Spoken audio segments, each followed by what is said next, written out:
Again, his eyelids to crunch on this Good Friday, April 6, 2012. What you're looking at here is you're looking at a diagram, a picture that I created, and I'm going to explain this to you. What I did is took the natural disaster hurricane. I took the word hurricane and the letter U is I. Because when you refer to yourself, you are I, but when I refer to you, you are you, but still you are the same. You are you and you are I. So the lowercase n becomes a lowercase u, which then becomes an I and gives us H-A-I-R-R-C-A-N-E.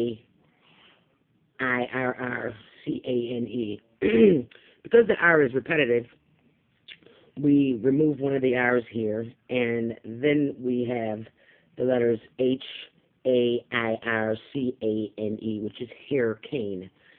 Hurricane is a lock. A cane is lock, like a sugar cane.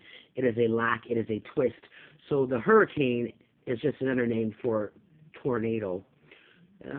So we have the hurricane and we have the tornado that comes down from the sky, the two twisters, which means two locks.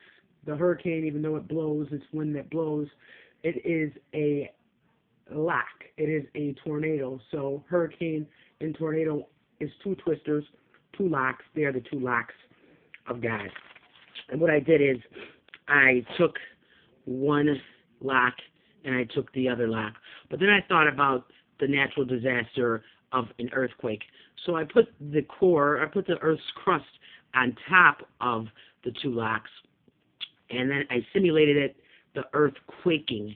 And when the earth quakes, it shoots upward. You have a quaking shooting upward from the ground, which is nothing more than a quaking inside a volcano that shoots up through the ground and spews lava. So this is an earthquake and a erupting.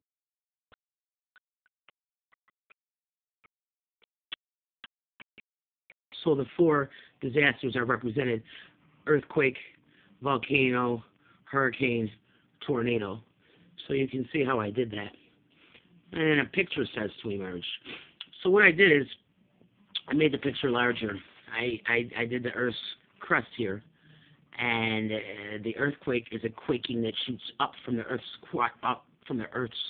crust, which a volcano.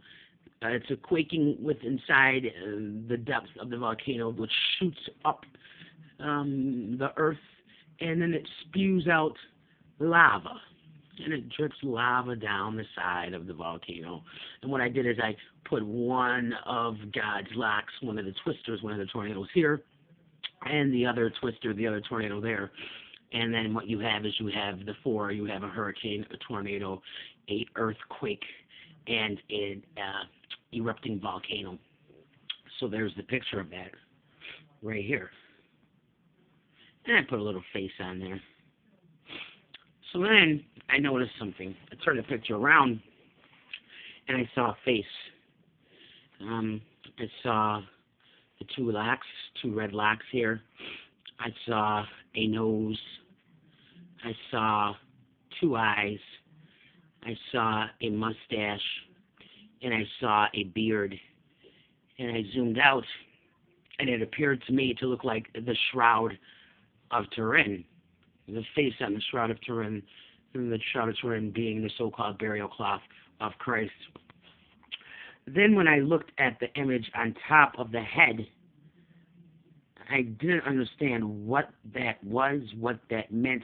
Then I thought about Gandhi, in a picture I had seen of Gandhi, and they called Gandhi the Mahatma, and the Mahatma is the great soul. So then I thought about the great soul, and I thought about the tunic that he wore, and the way that the tunic was, the top of the tunic to the side. So then I figured this is the tunic of the Mahatma, of the great soul. So then I started to see other things emerge inside the picture. For example,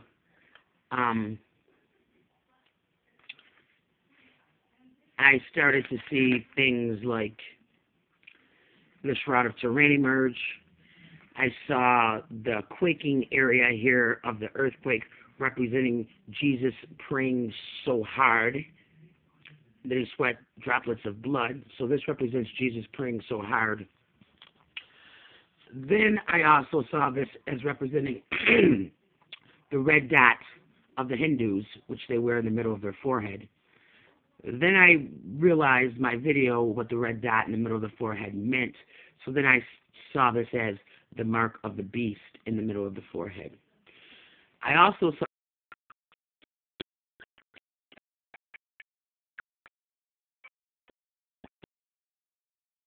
area to represent a great thinker, one who has a great mind, brain power, mind power. I then began to see other things in here. I turned the picture upside down, and what I saw, to me, appeared to be like 2 carrots. And I thought of the Garden of Eden, because carrots are grown in the garden. And then I saw an image here with 2 arms and a body and a neck and a head, and I thought of the tree of life, because this represents a person. So I thought of the tree of life in the midst of the garden. This being a person here also, I looked at the top as the lava spews outward. I saw it as the beheading of John. And then I looked at the lava spewing out, and I looked at the body, and I thought of Christ in the Last Supper, this is my body, this is my blood. And then I thought of the lava as it spewed out and it ran down the side. I thought of my cup runneth over. I thought of the chalice. Then I looked and I thought of Buddha, because I saw this as a sneeze coming from his nose, the lava, the sneeze coming from his nose, and I knew that that meant bless you. I took the word Buddha and I turned the D's upside down and it just looked like G's, so Buddha became B-U-G-G-A-H, became Booga, which is booger, which is what is coming out of here for the sneeze, so this represents Buddha. Then I thought about what I had done in a video when I brought the face out of the Star of David, so then I thought this to be the Star of David. And then I looked at the picture again, and I saw the 2 tornadoes, and the volcano and the earthquake in the middle, and I thought of Calvary, one on each side being crosses, and this representing the Christ in the middle. And then I thought of the 2 locks here and the 2 locks here, and if I moved them up here, it would be a total of 7, and I thought of the menorah, and I thought of the volcano and the earthquake combined being the 1 candle that is lit on the menorah. And then I thought of this image representing Hinduism, Buddhism, Christianity, and Judaism.